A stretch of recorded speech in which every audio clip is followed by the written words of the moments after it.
Welcome to episode 17 of the Willpower podcast. My guest today is Sianne Boreham. Sianne owns a digital marketing agency. She runs retreats and she hosts a co-working group named Momentum Coworking that meets 3 times a week at different locations here in Austin, Texas. I met Sianne late in 2023 through her group. And it has been really refreshing for me as a remote worker to have a regular community of people, even though we don't work at the same company, regularly meeting up and working in the same environment. Sianne's life seems to be built around building communities and helping other people flourish. I hope you can take a lot from this.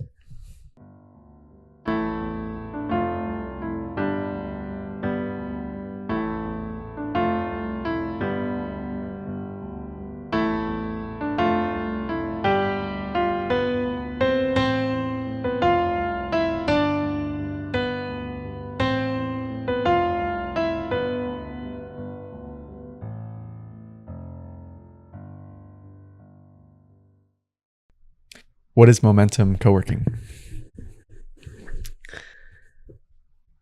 Momentum Coworking is a lot of things.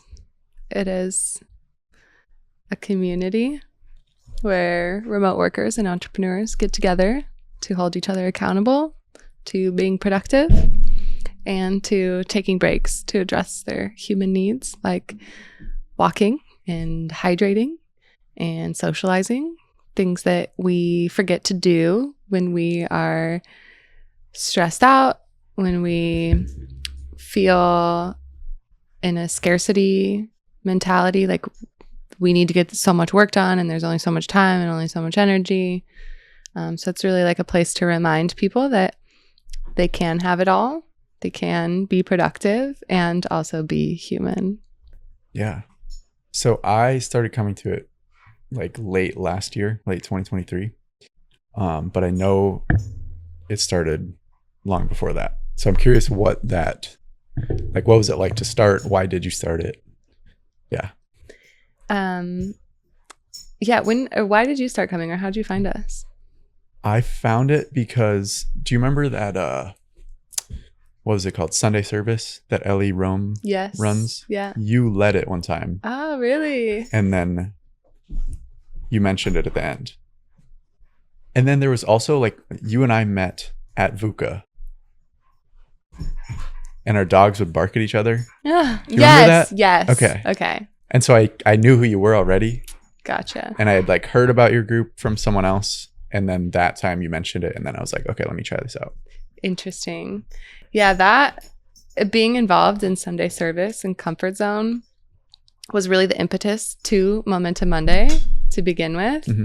I had been on a comfort zone retreat, and before that retreat, I had started my own business, and up until that point I was working for myself for a year, and I spent a lot of time just like worrying about what to do and if I was even doing the right thing, and I would spend so much energy trying to decide what to do to begin with, and that's like how my Mondays would go.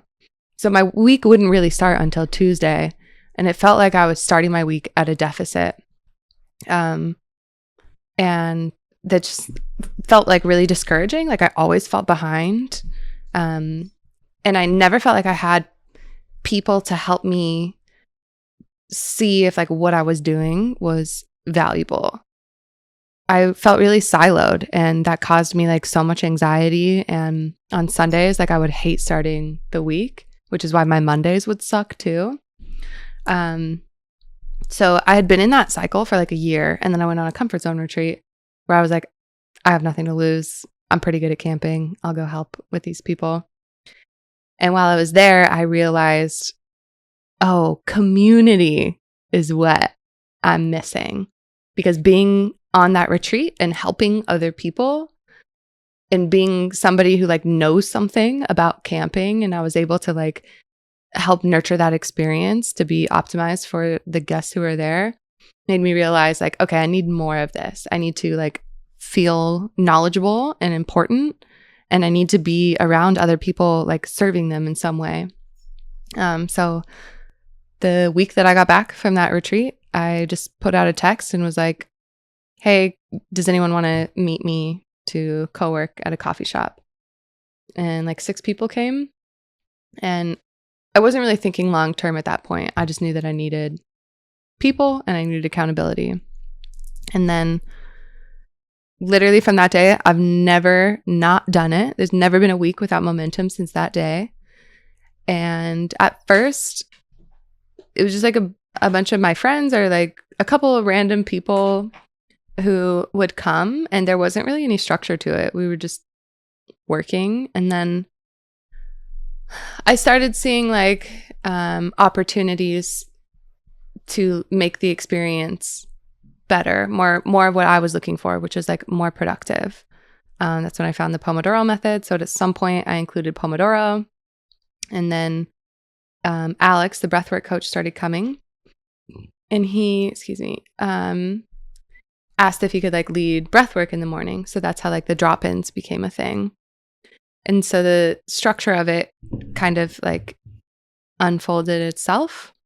But for the first year, it was just kind of a bunch of people like figuring out how to co-work in a way that was like efficient and valuable.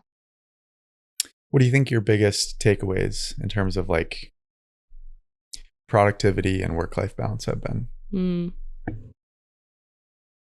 I feel like when we think about productivity, we think about like deep work and focus. And that is essential to like getting a lot of stuff done. You like get into a flow state and you can pump out a lot more than you can if you're task switching. But in order to get into that state of productivity, you have to be prepared in a certain way. Like you have to feel like physically good. Like if you're hungry, you're not going to be that productive. Or if you're underslept, you're not going to be that productive. If you are feeling like a ton of anxiety about your relationships, or you're feeling like lonely, you're going to be distracted by those missing pieces. And so what I found is like the key to being productive is to have a good work-life balance. So I'm curious so you mentioned productivity. Do you place importance on the balance part just for the sake of balance? Like, oh, I want to just enjoy my life more. Or is it all like in the goal of productivity? You're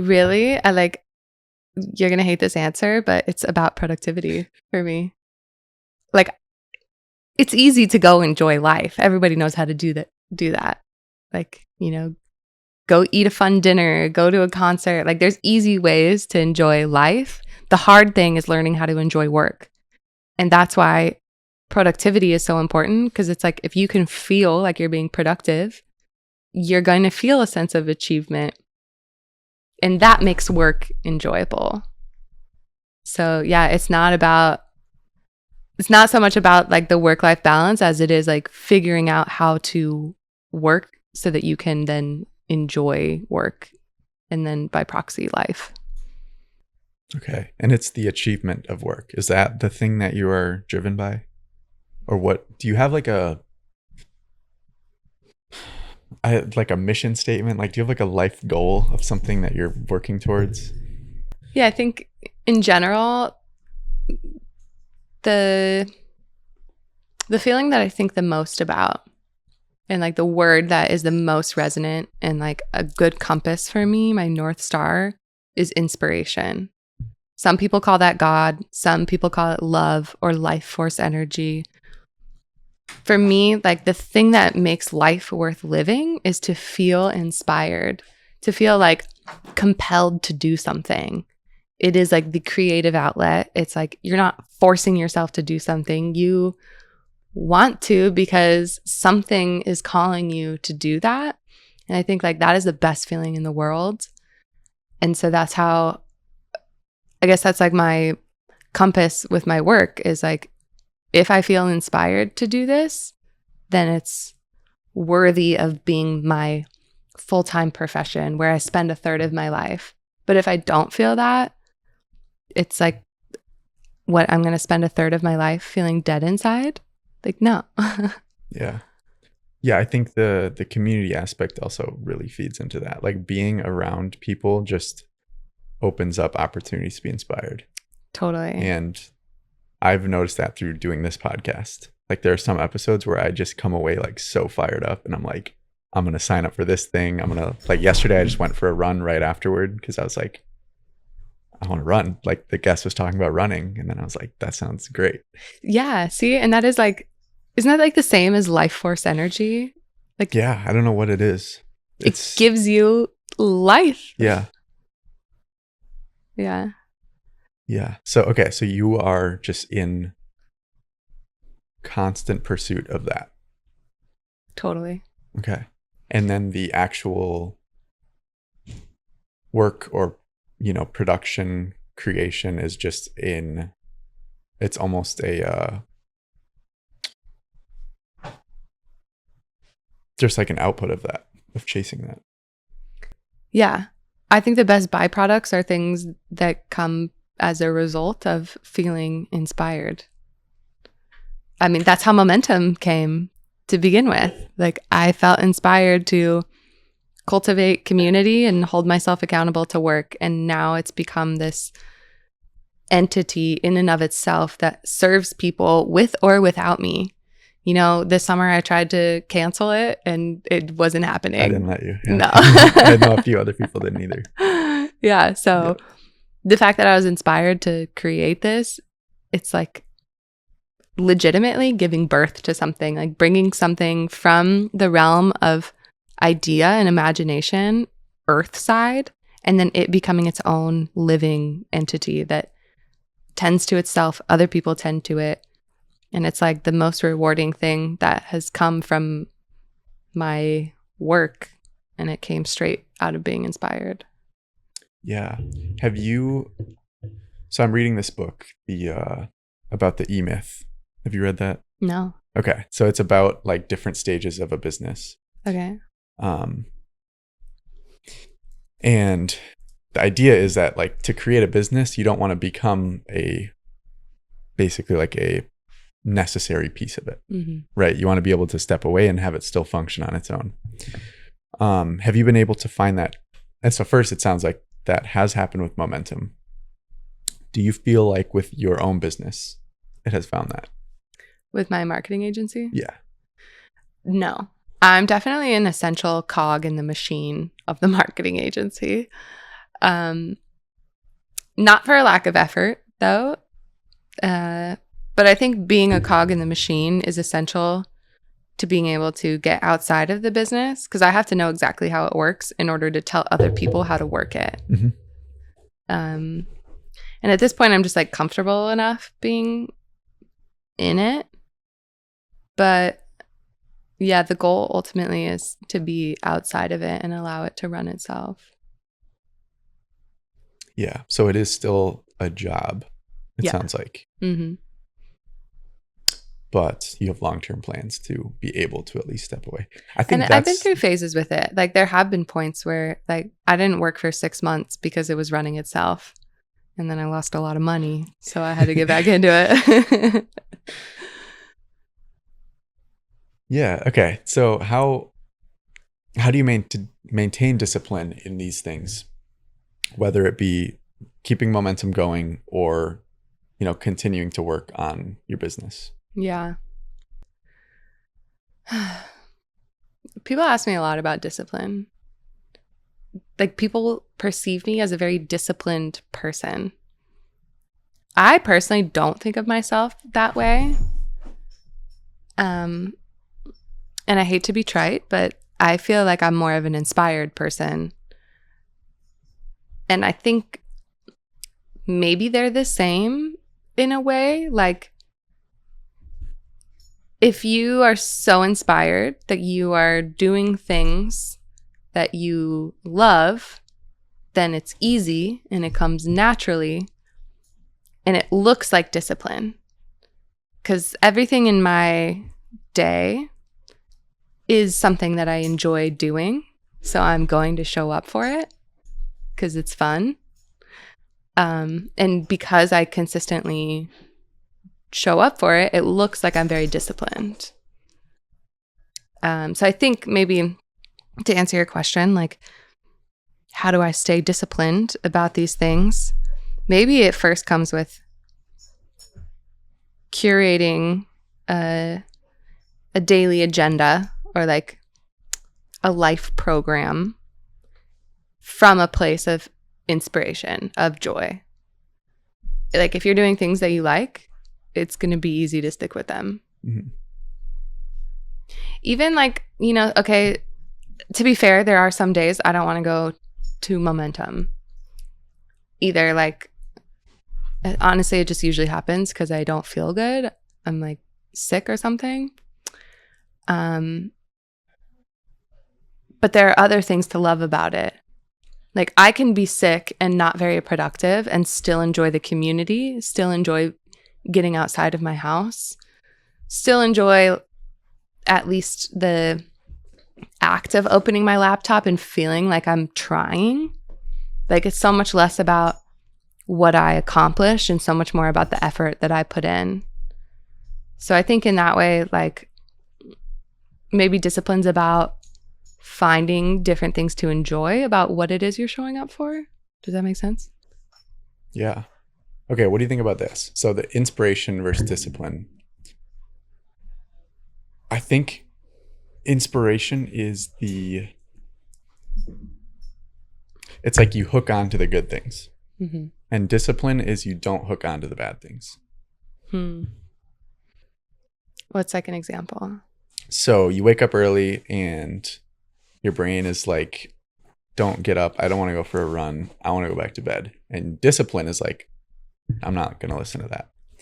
Inspiration would be like, oh, like, how am I going to feel after I run?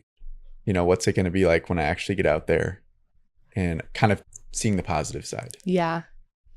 Yeah, I could definitely see that. Like, discipline is just tuning in to the positive of it, to like why you decided to do that to begin with, and to remember like why you were inspired to try that.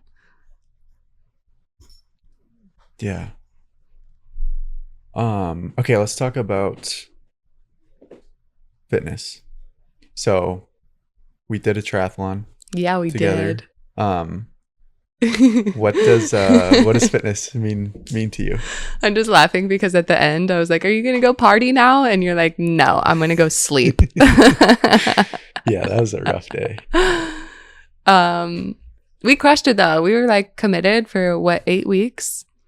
Yeah. Of like showing up to like 6 workouts a week, specifically so that we could feel like we were in a good enough place to try to enjoy the race. Did you enjoy it? The first part I did. The running I did not. No, yeah. No, that was painful. I've been working a lot more on running this time around.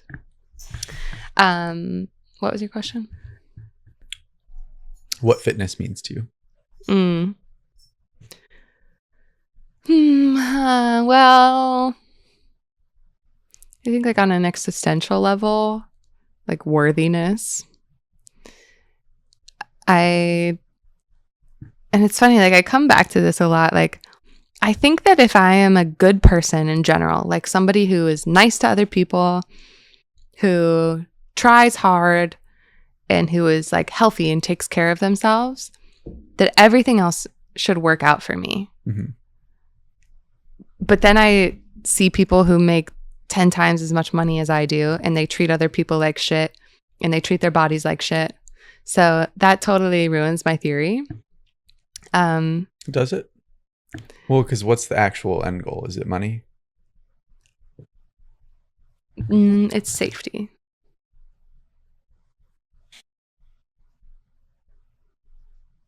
So it's, if I treat myself well and I treat other people well, I am safe. Mm-hmm.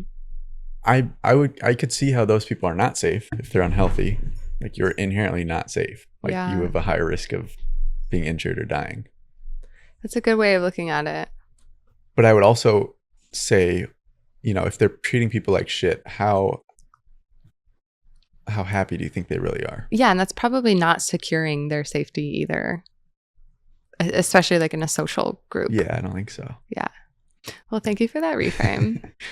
I guess what fitness means to me is, like ultimately cultivating safety. Like I want to live in a body that I can control. I don't want to be at the mercy of my circumstances. Like a lot of autonomy, independence, and resourcefulness are super important to me. And if I can't do something, if I don't have control over my reality, then I feel like a victim. And so fitness like helps me not only like reinforce my confidence and my ability to do things, but yeah, also like increases my vitality for the life that I live. Like I get to be more present for it, and I get to be more in control of my reality. Yeah, it's like taking control of what, like almost everybody has the capability to like take control of their physical body and make the most of it. So my older brother, my only full blood sibling of my 7 siblings, was born with cerebral palsy, and he spent his entire life in a wheelchair. He's like, I don't want to say brain dead, but like has the capacity of like a 4-year-old.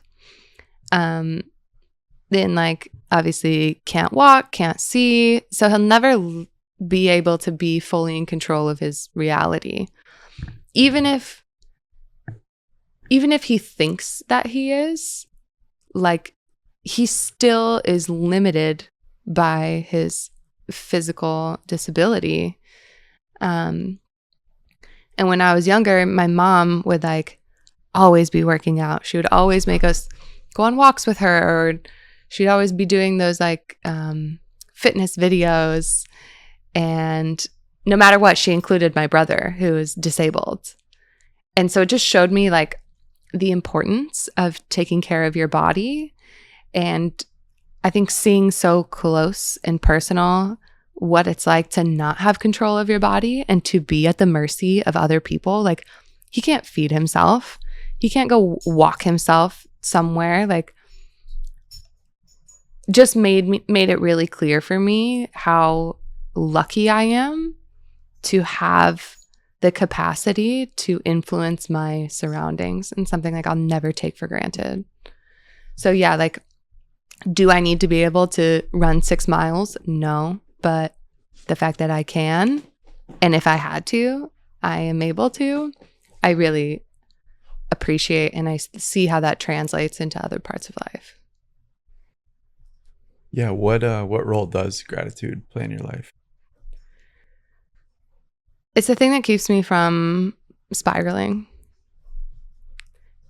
I really believe that you can have anything you want if you're coming from a place of love.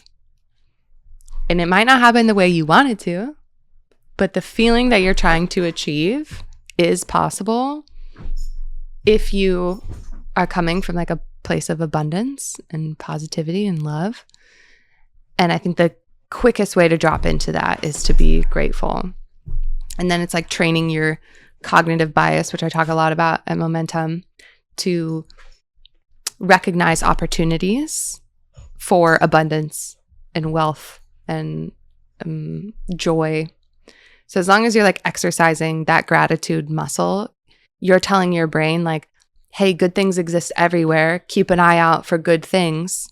The same way you would if you want like a Lamborghini, then you start seeing Lamborghinis everywhere, maybe, unless you live in the Midwest. Or babies. If you want a baby, you start seeing babies everywhere. You're just training your subconscious to recognize opportunities to experience more of that. And I think ultimately, like, we all want to experience more positivity, more opportunities for joy. Yeah. Do you fall into the loop? I tend to do this where I want something, I want to achieve it, and then maybe I do achieve it, and suddenly it's just like a given. Like it's like, oh yeah, I did that. That's done. It's taken for granted.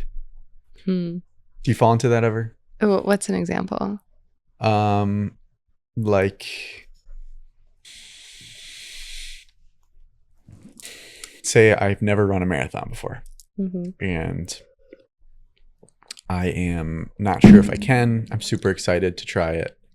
And then I do it and I'm excited and I'm like, I did it. I ran a marathon. And then like the next day, I'm just like, okay, that's just something I did. That's like a given now. I can run a marathon. But there's not like that same like feeling of appreciation for that thing. Yeah. Of course I feel that way about a lot of things. And especially on like a longer timeline. Like if I've been working for something for 5 years and then I get it, it's less exciting because I'm like, well, yeah, I've been working on it for a long time. Yeah. Of course I'm going to get it. And I think that's why I like put so much emphasis on gratitude, on celebrating wins so that those things don't get overlooked. Because it is a big accomplishment. Like, what did somebody say at our drop-in today? Hannah. Hannah was like talking about how she's trying a bunch of new sports. And she's like, and Sianne gave me her bike so that I could try biking.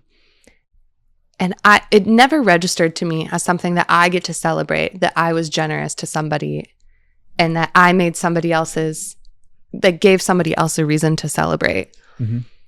But because we were practicing that actively, like celebrating ourselves, it gave me an opportunity to be like, oh, there's another one. Like, look at me being able to just act in a way that feels good to me and see things worth celebrating. So like, yeah, do I fall into the trap of things being overlooked because I was like so focused on the goal and then it happened and then I was like, all right, next goal? Sure. But yeah, I think I actively work on like acknowledging wins. What's your like unconscious self-talk? Like when you're not deliberately doing it, what is your mind chatter? It's hard to say because like if I'm paying attention, that means I'm conscious. Mm-hmm. If I'm not paying attention, I'm not really registering the chatter. I'm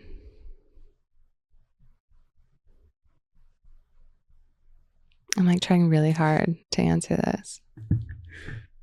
It's almost impossible to like think about it and then answer. Yeah. I feel like it's something that just over time you realize. Like for me, it's been pretty negative. The unconscious, which is like, say I want to quit a workout early. And then I'm like, oh, what are you like? Who are you if you're going to quit this? Like you're not, worthy or you're not good enough. And it's unconscious because it's not like in that moment I'm thinking to myself, well, maybe I am. Maybe it's partially conscious. Yeah. I'm sure that there is a good answer to this and like a very experienced therapist could help me walk myself to those thoughts. But I've been asked questions like that before and haven't been able to answer. Like somebody was like, how are you so confident all the time? And I was like, what is not confident? Like, what is the point of that? Why would I not be? Like, if somebody else can do something, why can't I?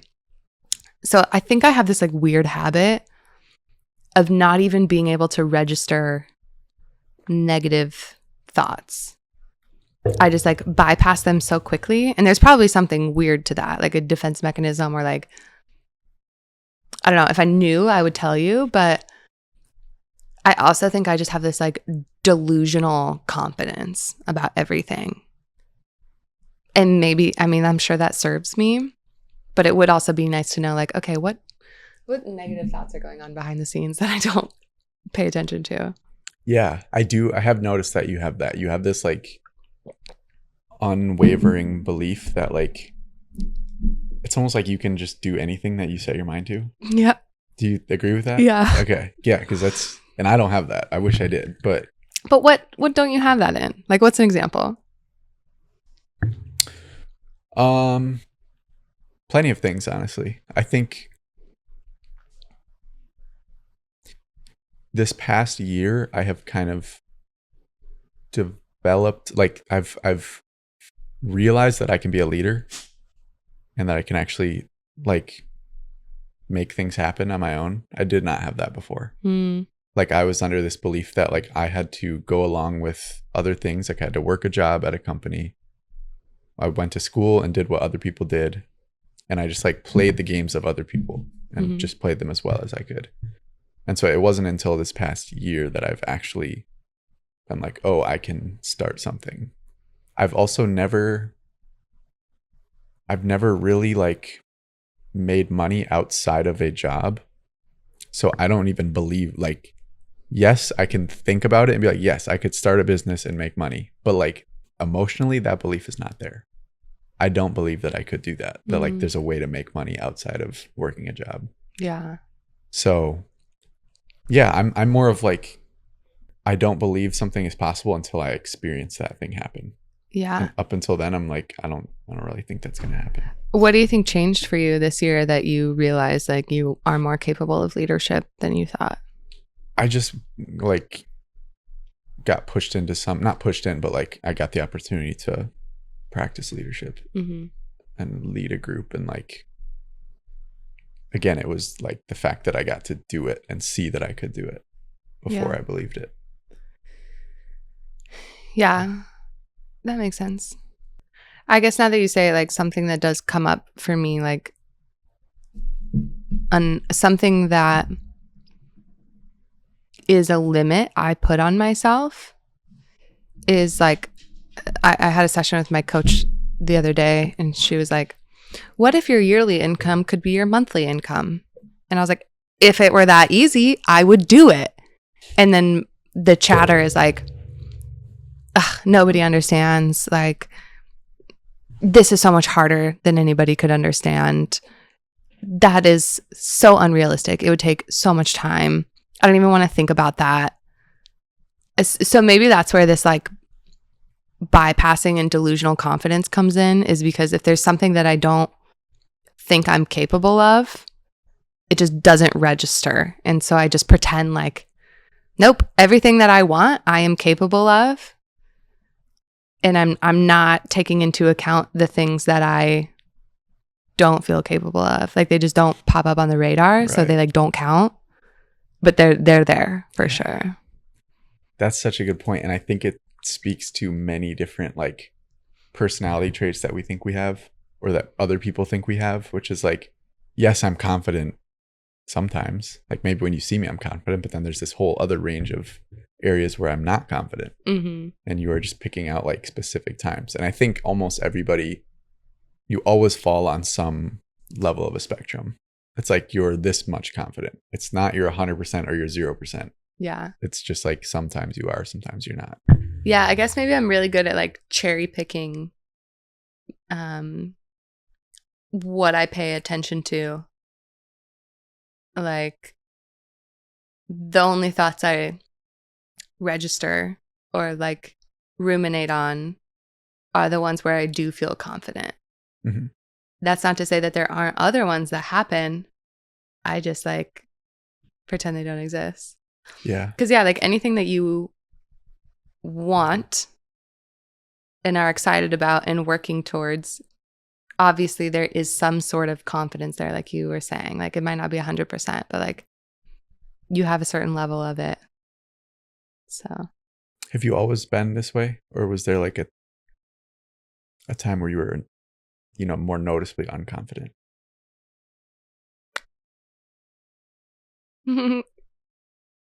My dad's a self-diagnosed narcissist, and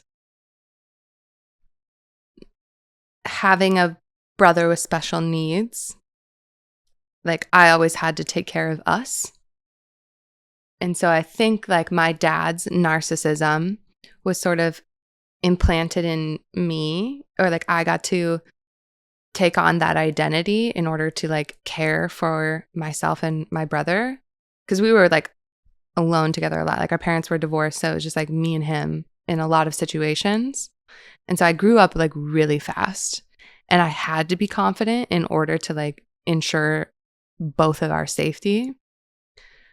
There are certain things that I didn't feel confident about. Like I was, I had an awkward phase. Like I was ugly in middle school, but I never thought like I'm not going to get prettier, or like people don't like me, or people think I'm ugly. It was just like, yep, I'm aware that I'm not that cute. But I don't think that it's natural for me to feel like hopeless, because I couldn't be, like I had to somebody's got to take care of us. It was going to be me. Yeah. Have you thought about what other ways that experience growing up has played a role in who you are now? 100%. I think Momentum is like a huge product of that, and my marketing agency. Like the whole reason I even want to continue this life of building a corporation is because I want to mentor and like take care of other people. Like I don't care that much about having a successful business. I care about the people who are involved feeling fulfilled in their lives, feeling like they get to exercise creative autonomy, feeling like they have control over their reality via like their career. Like I want to champion people not feeling like a victim to their circumstances the way that I think, unfortunately, my brother is. And like with Momentum, like I'm there to support other people and make sure that they're being productive towards their dreams and creating their reality, so that they don't have to be a victim to, like whether they work in corporate or work for themselves, like you can still have a lot of autonomy and feel good about yourself in either scenario. So yeah, I think that plays a huge role in the way that I operate in business. And probably like on a personal level in my friendships, and like the way that I take care of my home and myself is like I have a very nurturing and resilient character. Like I am very okay with people not being their best or like treating me poorly, because I can handle it. And I see more for them. So I will continue to like nurture relationships, even if I'm not being served from it, because I'm like resilient and I care about people being in a place of like in control of their reality, being happy, really. Are you happy to have that trait, or is it something you would rather not? Sometimes it's annoying. Like sometimes I wish that I could be the kind of person who is like shown who somebody is and walk away. This desire to unleash people's potential and to facilitate their well-being can distract from my own well-being. So yeah, sometimes when people are like really good at cutting people out, or really good at being like, I don't need to have a conversation with somebody to help walk them through their feelings, because that's not my job. Like I envy that, because I will go spend 3 hours letting somebody be cruel to me just to help them get to a place of like grounded, like nervous system regulation. Yeah, that's a really hard one. Um, being able to see someone in like a disrupted state and just to accept like that's how they are and I don't need to fix it. That's Well, to walk away from it. yeah. Yeah. Yeah, that's a very difficult one. But some people are so good at it. Yeah. And it's cool that you can be like, what's happening right here has nothing to do with me. I think I stake a lot of my self-worth in other people's states. Like if somebody's feeling frenetic and like unhappy around me, I take it personal. And then it becomes my mission to make sure that they're okay. But like, it's not mine. I don't have to do that. But I also want people to like me and to feel safe around me. So I will do that. Do you stake a lot of your own self-worth on other people's like perceptions of you? Yeah. To an annoying degree. Are you familiar with the Enneagram? I've heard of it. I haven't done it myself. Okay. It's not like astrology, which is fake. Sorry. Thank you for saying that. It's also not like Myers-Briggs. It is it's based in like what motivates people. So I'm a 3, which means I'm really motivated by achievement. And part of achievement is being bestowed value upon you. Like if somebody gives you a trophy, it's because they see your value and they're bestowing it on you. And that plays out in relationships. Like if somebody doesn't like me, I take that very personally.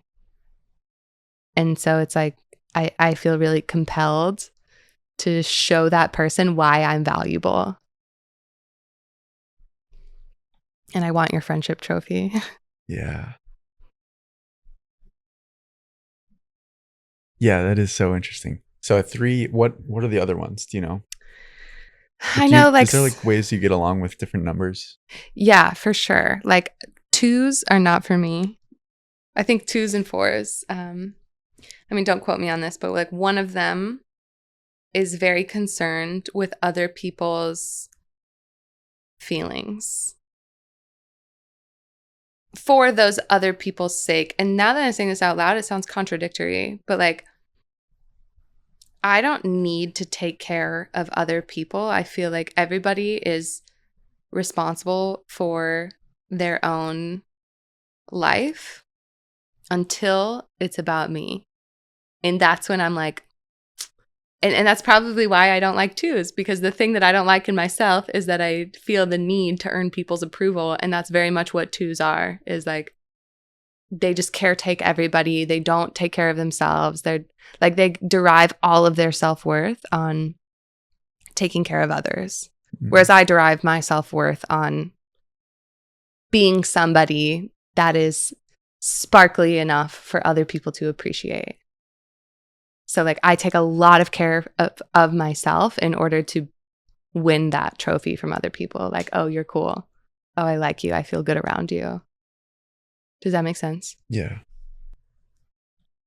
Is this another thing where I'm guessing you're predominantly a 3, you said? Mm-hmm. But do you feel like there are other ones that you can also see in yourself? Yeah. A 7 is like a free spirit adventurer. And I really like to be in like new places, new settings, trying new things. But really that's because I like to be good at things. I want the trophy of being good at that thing. So yeah, like I relate to a 7. 8s are challengers, which I get mistaken for a lot. Like if somebody else is reading my Enneagram, they'll tell me I'm an 8, which they're like very power oriented, which is similar. It's like, yeah, I want to be successful. I want to be inspiring. I want to be somebody that other people appreciate. And I don't like love the word respect, like the way that the connotation is, but it's like, I'm somebody that people recognize, puts a lot of effort into life. And that's something worth appreciating, valuing. So 8 is like 8 is somebody who will bulldoze anything and everything in order to get what they're looking to achieve. And they're very like contrarian and not afraid to be like devil's advocate, which I can be that way. Like I'm not afraid to speak my mind, as you know from our walk this morning. But I think for me, it's more in the name of like curiosity. I want to know why people have arrived at the conclusions they've arrived to.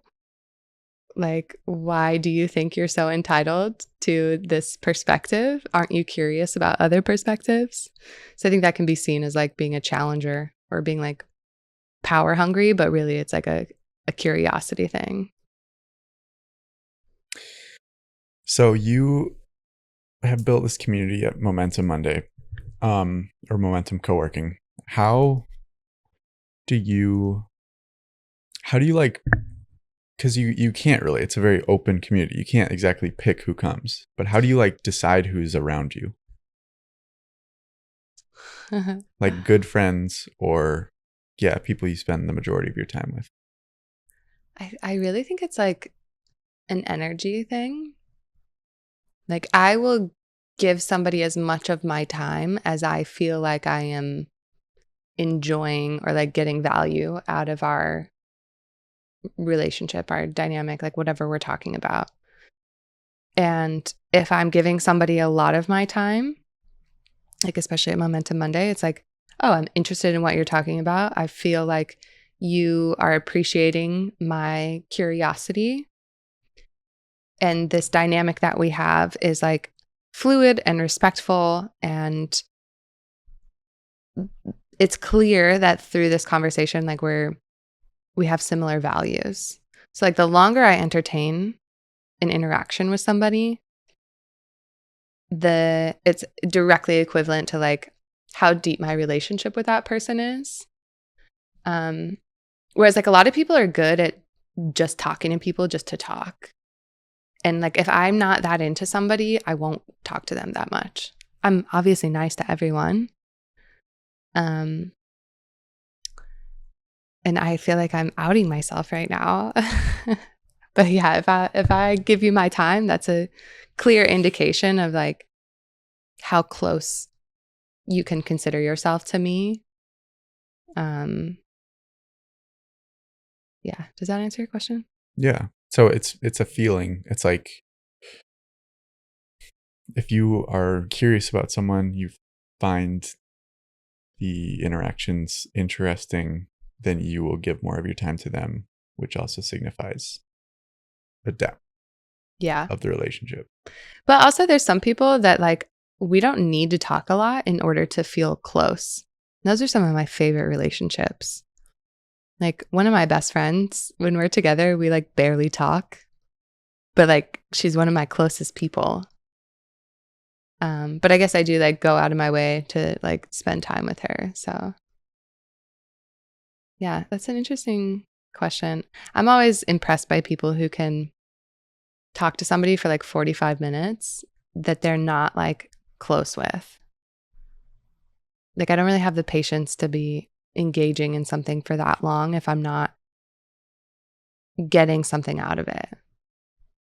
That sounds gross and transactional. Right. But it's like if you're not engaged or interested in it. Yeah, if I don't feel like my time is being appreciated or my curiosity is being noticed, or like if I don't feel like somebody's curious about me, yeah, then I just won't interact. Yeah, no reason to. What's something you're struggling with right now? I struggle right now with taking rest.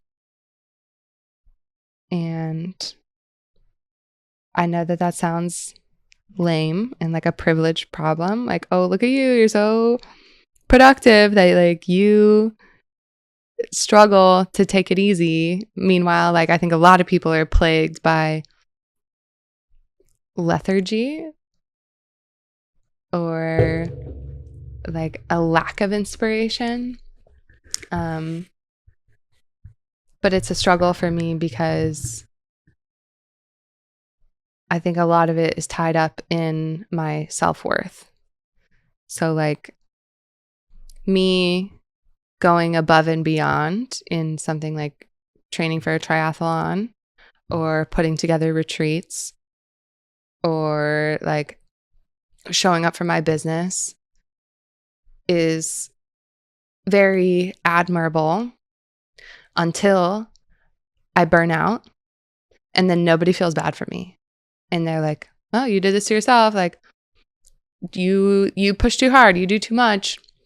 Maybe you should take a break." And then that can feel like very isolating. And then I start to believe it. I'm like, yeah, what is wrong with me? Like why do I feel the need to do the most all the time? Like, I guess nobody should feel bad for me. I guess I should just like figure my shit out. And then I go back and I figure my shit out. And then I get back on this treadmill of like doing too much. And then feeling really isolated because, yeah, it's like people don't really care if you did it to yourself. How do you go about resting more? Like, how do you even think about it?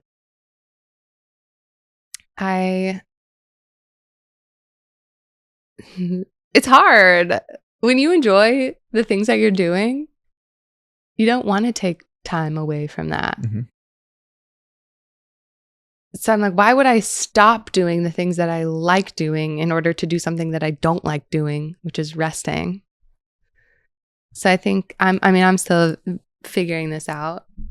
But maybe like the strategy is to figure out how to enjoy rest. But like I'm so competitive. Everything is a fucking game for me.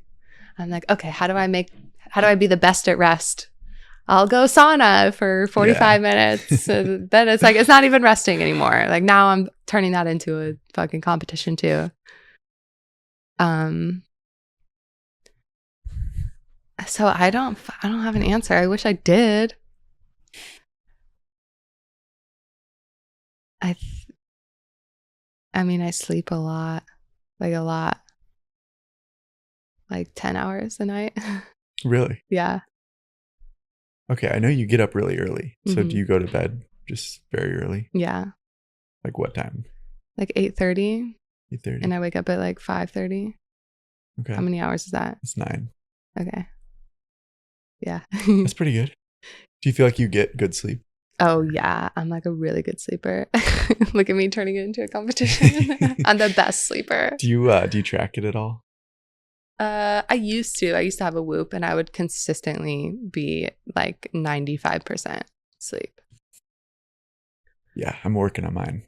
I have my Aura ring.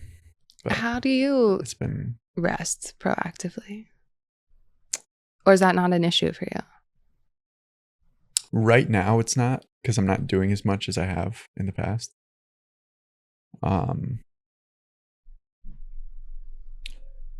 I would say the times where I've been the most well rested was actually when I was doing, like, while also doing a lot of stuff. Like this was a period of my life where I was doing like 2 hours of jujitsu every day, a 3-mile run, and then a workout. That's a lot coming from me. And I could maintain that partially because like my body was adapted to it. Like that was just my routine. And then I was also doing the sauna every day and the cold plunge. And I think those things like seriously helped me in terms of like muscle recovery. Like I was never sore. And then I think my sleep was better as well. Okay. Yeah, I like ice and sauna like half the week. So does that count as rest? Somewhat. I think if you're getting good sleep, that's like the most important thing, because that's when your body like rebuilds itself and does all the stuff. I feel like work can also be kind of restful. Like me sitting in one place for an extended period of time is pretty restful. And me being able to like use my brain in a way that feels, in a way like I feel confident and it's like calm and clear, like that feels restful to me. Yeah. And I think like low intensity movement can also be like walking and like, because what I don't like is having like a day where I do absolutely nothing, because then I feel like shit. I just like, I just feel terrible after that. So I like still moving, but just making it a non-intense movement. Am I overthinking this? That like rest has to be like something other than like in my mind, rest means like sitting on the couch and like watching TV and like drawing for a day. I think rest is just the absence of the thing. Like if you're running too much, it's just, okay, let me just not run for this day or this amount of time. I don't think it specifically has to be any, like, I'm getting the sense that you're saying like it has, like your mind has to be empty or like doing nothing. Yeah. But I don't think that's true. I think you can have active mind, but restful body, like where you're still recovering, but you're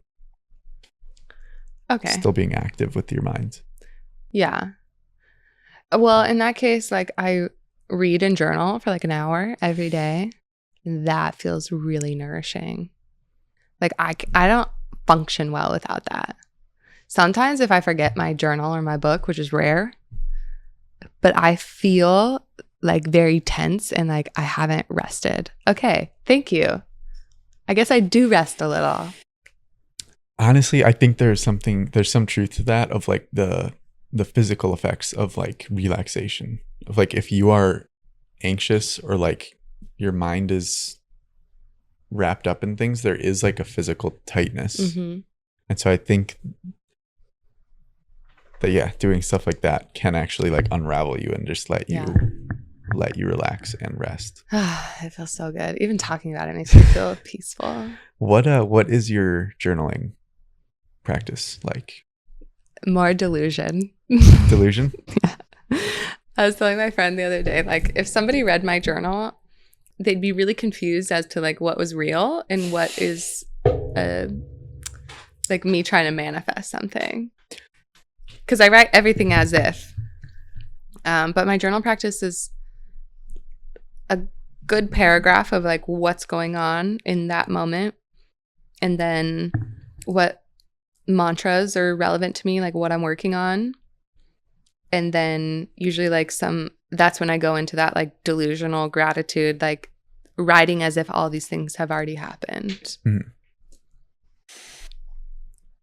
That's how I like detox my brain and like get set in this mindset of like anything is possible and I get to control how I show up. And as long as I'm showing up as a lovely human being, then anything can happen for me.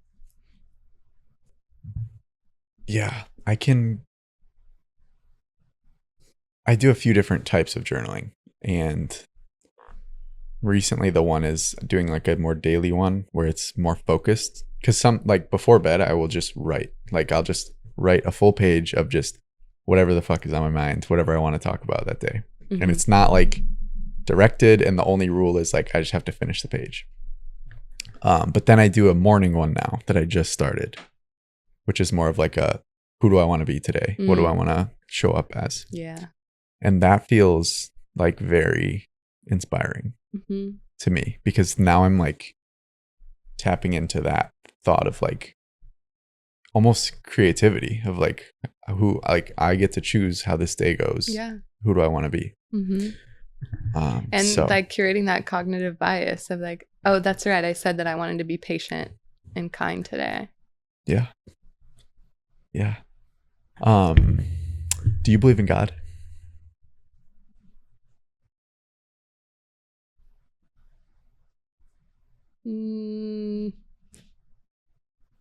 Yes. Okay. No. What does that mean?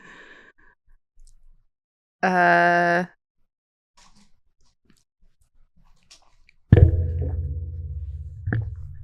there's so many ways to define God. It's like I said at the beginning, like some people call it God. Some people call it chi, aka life force energy.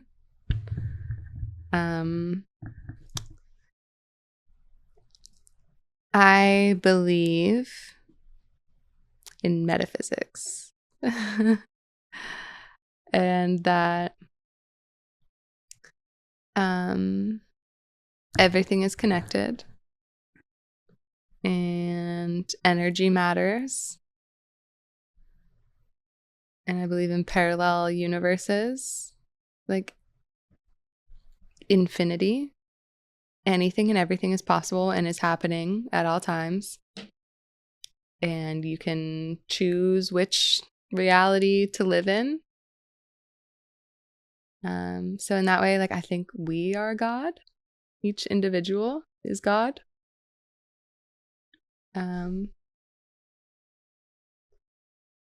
Yeah, if God is like the creator, then like energy is God, because energy is like not created or destroyed. It just like is forever and ever, and everybody has it. Everything has it. And so it's like everywhere. God is everywhere. Right? That's where I'm at with that. Okay. Cool. Yeah. Has your view on like religion or God changed or shifted over your life? I think it's cool that some people have specific experiences with that. Like that they did believe in God and their parents were really Christian, and then they decided to like, they fucked the church and they went and explored Buddhism. I've never felt any connection to any religion ever. I remember like being a little kid and just like really feeling like God is up to me, or not even identifying with God, like not thinking that something is outside of my control or something is more powerful than me. So yeah, no, I've never really wavered, never believed in something that is more powerful than myself. Is that narcissistic? That's insane, but no. That's a very interesting, but also, do you believe, this is going to sound really crazier, do you believe that you will die? Like there's a certain type of like person, and I don't know what the trait is or whatever, but they don't like believe that they're going to die. Yeah. Do you have that? I know that this body is limited. There's like time on it. Well, I don't know that because I don't know anything for sure, but I'm pretty sure that I'm going to die. But will my consciousness live on? Yeah, I also believe in the synchronicity and that like it's already happened. We're already living in a program. Like determinism almost? Things are going to happen. So determinism is as opposed to free will. Free will means you can act how you wish. Determinism is things are already determined. They're going to happen a certain way. I think both are true. Okay. Yeah. How do those fit together? I think that whatever you believe to be true is true for you. People who are flat earthers, if they believe that, like that can be true for them. I don't care what objective reality says. Our experience of life is a projection of stuff that goes on in our brains. So like whatever's going on in your brain can be true in the world for you. Like especially if people are like schizophrenic or bipolar, like that's very real to them. Or even somebody with something as small as anxiety, like that is real. Just because it's not objectively true in the world for everybody doesn't mean that it's not a real thing. Mm-hmm. And so I think like, yeah, if you believe in determinism, like maybe that is what is happening. Or if you believe that we're already in a simulation, maybe we are. Probably are. I mean, like you said, everybody really is in their own like mind simulation. Yeah. Like the way you see the world is not the way the world is. I think it's so fucking ignorant for anybody to be so convicted in any idea. Even me saying that. Even me saying that I think everybody is entitled to their own reality. Like, I don't have 100% conviction in that. And I don't care like if 1 + 1 = 2. Maybe there's a reality where 1 + 1 = 3. All I know is that I know nothing. And even that is worth challenging. Maybe I do know everything. Yeah, so no, I'm not really like married to any religion or concept of death. Like all I know is like what's in the present moment. And even that is fleeting. When have you failed in the past? Like a bigger example of that. I told myself I wasn't ever going to smoke weed again. And since I said that, I've smoked twice. Why do you not want to smoke weed? I don't like being dependent on something. Like, I don't like making choices just out of habit, which is what weed had become for me. And I don't like being, like, that feels like a lack of control. If I'm just doing something because I'm habituated to it, like, I want to be able to decide intentionally and presently each time I do something. So until weed can be something that I, like, consciously decide to do, then I intend to not smoke it, but sometimes I do. And when I'm high, I lose that control. Like, I suddenly don't have control over my clarity or my productivity or my like appetite, and I just don't like feeling like like I'm out of control. Yeah, I remember getting that way. I would smoke more in like high school, and then I would go home and just like demolish the refrigerator. Like, yeah. It was crazy. And I like, a part of me liked that part of it, of like just not caring and letting go. But then afterward, of course, then I'm like, be like shit. And like, it's not. Yeah. Which I think is why weed is so appealing to me, because it's like the only time in my life I don't have to be in control. But I would like to access that feeling without a substance. Right. Yeah. I know we've talked about this, but like the caffeine as well. That's the thing that for me was like, this is a habit. And we both randomly quit at the same time earlier this year. January. And then I like had a cup of coffee because I went out to breakfast one day and I was like, coffee would be really nice today. And then the next day I did right after that, I did a shit ton of work. It was a Sunday and I came home and I was just like, I fucking want to work. Let me do it. And then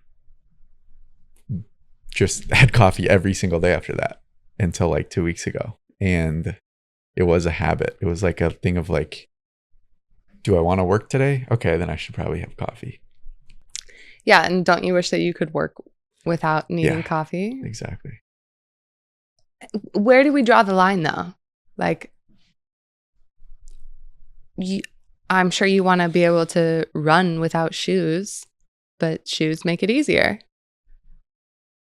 I think with caffeine, it's that I don't believe that it inherently makes you I don't think it in the long term that it makes you more productive. Yeah, maybe that's a question, like long term. Because I think what it does is it gives you a boost in the moment, but then you pay for that the next day. Yeah. Because now you're dependent on that. And if you don't have it, you can't work as well. Yeah. And I think if you were to look at like a caffeine addict, someone who just drinks coffee every day versus someone who doesn't, I don't think you would see much of a difference. A difference in what? In like productivity. Yeah. I wonder if you would see less productivity in somebody who's caffeinated all the time. It's possible. Or over time, maybe. Yeah. What does your dream life look like? In my dream life, I have a farm with chickens and goats. And I walk around in the morning with a baby on my hip and I pick out eggs and I give them to my chef to cook my breakfast for me. And I have farm hands who actually run the ranch. Do the real stuff, yeah. Yeah. You just get the eggs. Yeah. I dabble. And I still love waking up early and challenging myself physically and doing things that are hard in the moment but serve long-term benefits, like cold plunge and running. And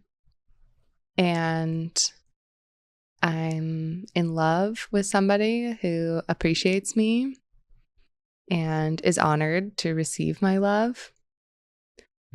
And I have a Momentum headquarters where the bottom floor is Momentum Coworking, and I go in at like 10 and everybody's already co-working and somebody else is leading and facilitating it.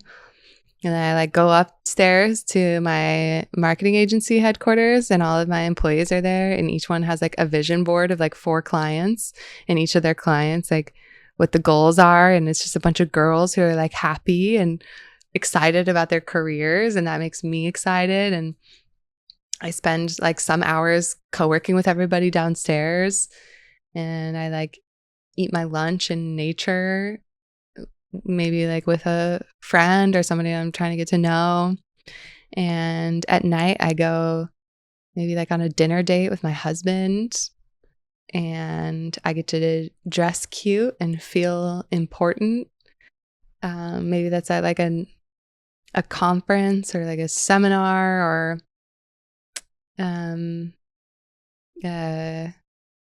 a charity event or something. And I go home and my home's like well taken care of because I have like the resources to have things like work for me, and I just get to do the things that I love. And I get to nurture people's sense of inspiration. And I get to like feel safe and secure in my relationships, in my environment. And I get to feel purposeful in my work and like I'm a good human, a good friend, a nice, generous person who takes good care of themselves. That is the most intricate and involved dream life I've heard of. Can you tell I rehearse it every single day? That's what my journal looks like. It's so good. All right. Thank you, Sianne. It's been a great conversation. Where can people find out more about you? I am Sianne XO on Instagram, SIANNE XO. You can follow Momentum Monday on Instagram, and all of my marketing offerings and retreat stuff is on allthingsmomentum.com. All right. Bye, everybody. Thanks.